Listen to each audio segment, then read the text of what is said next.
E chegou a hora do Marcelo Zurita nos brindar com mais uma coluna Olhar Espacial. Vamos com ele.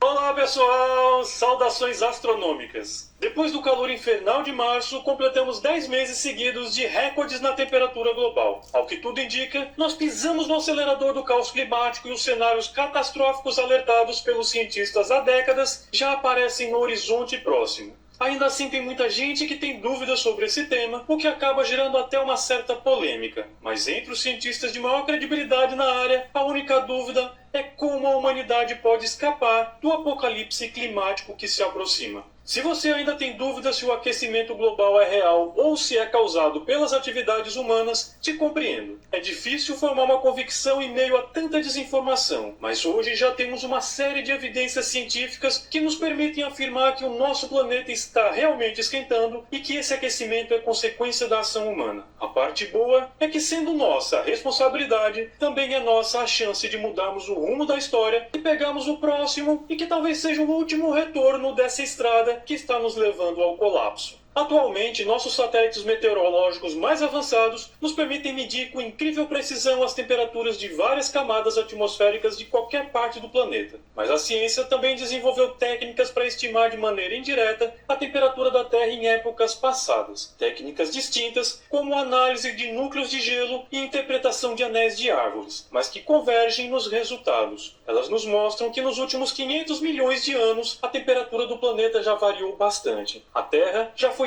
bem mais quente que Teresina no verão, inclusive bem antes da existência dos humanos. Então isso seria uma prova de que nós não temos culpa das mudanças climáticas que estamos vivendo? Infelizmente não. As principais mudanças na temperatura do planeta ou levaram milhões de anos para acontecer ou foram provocadas por eventos catastróficos como um asteroide de 15 quilômetros atingindo a Terra 65 milhões de anos atrás. Desde o fim da última era glacial, há cerca de 10 mil anos, as temperaturas se estabilizaram num platô, mas vem subindo repentinamente no último século. Não houve erupção de nenhum supervulcão, nenhuma atividade solar anômala e nem fomos atingidos por um grande asteroide. O único evento significativo que poderia gerar um aumento tão acentuado nas temperaturas globais é a industrialização. Por ter sua matriz energética baseada na queima de combustíveis fósseis, nossa indústria lança na atmosfera um dos principais gases causadores do efeito estufa, o dióxido de carbono ou CO2. A relação entre o CO2 e a temperatura global pode ser comprovada quando comparamos os gráficos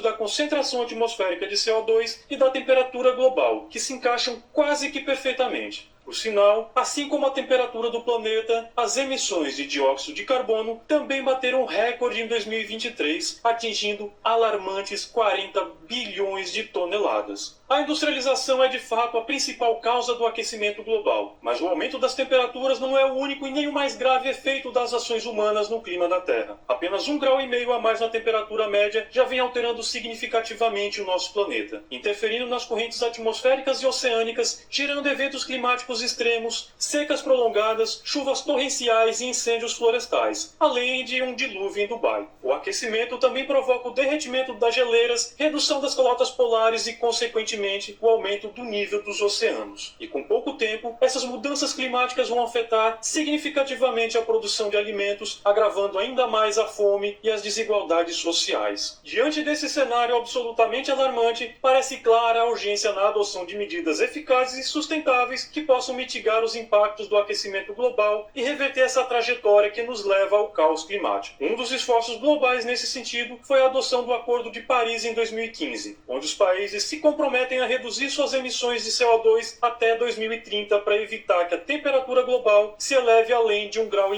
acima dos níveis pré-industriais. Entretanto, passados 9 anos desde a assinatura do acordo, a realidade é que nossas emissões continuam aumentando e as temperaturas globais batendo recorde. inclusive já superando o 1,5 grau adotado como meta para 2030. A verdade é que a redução das emissões é um enorme tabu para um mundo onde a economia é tão dependente dos combustíveis fósseis. Então, quem sabe a solução seja tentar retirar esse CO2 da atmosfera. Diversas pesquisas já desenvolveram novas tecnologias interessantes para capturar e armazenar o dióxido de carbono, mas por enquanto essas soluções são muito caras e sua eficiência nem se compara a uma tecnologia antiga, inventada pela natureza há pelo menos 300 milhões de anos. Essa tecnologia nós chamamos de árvores. Uma única árvore tem a capacidade de absorver cerca de 22 kg de CO2 em média por ano. Por isso a preservação e a recomposição das florestas é tão importante para a Terra. Entretanto, a humanidade vem seguindo na contramão da sustentabilidade. Em vez de plantar, estamos destruindo e queimando as florestas existentes, o que emite ainda mais gases de efeito estufa e torna o nosso planeta cada vez mais inviável para as futuras gerações. Diante desse iminente colapso ambiental, alguns bilionários, os maiores empresários do mundo e os principais responsáveis pelas emissões de CO2 têm adotado uma abordagem preocupante. Em vez de frear ou redirecionar a indústria global para uma produção mais sustentável, muitos deles estão construindo bunkers privados com parte da riqueza acumulada pela exploração dos recursos naturais do nosso planeta. Tragicamente, esses bunkers não os livrará dos efeitos das mudanças climáticas por muito tempo. Alguns até especulam sobre a possibilidade de viver no espaço ou em Marte como alternativa. Mas é fundamental lembrar que o ser humano evoluiu ao longo de milhões de anos para se adequar às condições deste planeta. Apesar dos desafios, a Terra ainda será um lar mais viável do que qualquer outro mundo ao alcance humano atualmente. Não podemos escapar do apocalipse climático, mas ainda temos chances de evitá-lo. É urgente reduzir as emissões de CO2, acabar com o desmatamento e promover o reflorestamento. Todos nós podemos contribuir com ações individuais e votando de forma consciente em líderes comprometidos com a causa ambiental. O nosso conhecimento do cosmos tem nos levado à conclusão de que a Terra é um mundo raro e precioso, o único que conhecemos onde a vida foi capaz de surgir e evoluir para seres complexos e inteligentes, capazes de refletir sobre a intrincada cadeia de fatores que deram ao nosso planeta a fina e frágil camada de gases que, nas proporções corretas, é capaz de sustentar toda a vida que conhecemos. Nós, seres humanos, a mais primorosa criação de todo este processo evolutivo, desenvolvemos a consciência e o poder que nos coloca em um ponto decisivo da história do planeta.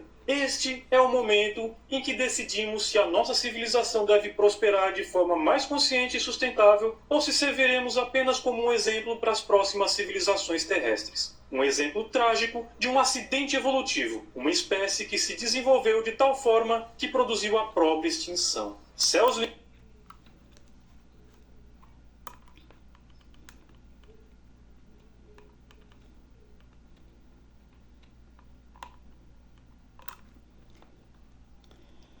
Tá aí, realmente, esse documentário, como a humanidade pode escapar do apocalipse climático, é muito interessante e devemos, sobretudo, as autoridades governamentais do Brasil e do mundo, sobretudo as potências mundiais, as Nações Unidas, através da ONU, que se crie na Agenda 30, de acordo com o Acordo de Paris, na Agenda 21, 2015, diretrizes, premissas que realmente enfrente, combata, minimize esse apocalipse climático, porque senão todos nós humanos, não é só nós humanos, é a biosfera terrestre, será os ecossistemas contidos em toda a biosfera terrestre, sofrerão muito, trarão realmente desastres ecológicos, fora as intempéries da natureza, como tsunamis, atividade vulcânica, furacões lá no Golfo do México, e agora recentemente esse dilúvio no Rio Grande do Sul, Amazônia, a bacia amazônica, o ano passado, 2023, secou 12 metros de lâmina d'água, e tem estudo que esse 2004 também vai ser igual ou pior. Isso tem que ter as medidas realmente cabíveis de minimização desses efeitos, porque toda causa tem os efeitos, e a gente pede a Deus que ilumina a cabeça, sempre eu peço a Deus que ilumine a cabeça das autoridades para realmente evitar esse colapso climático tão degradante, que minimize pelo menos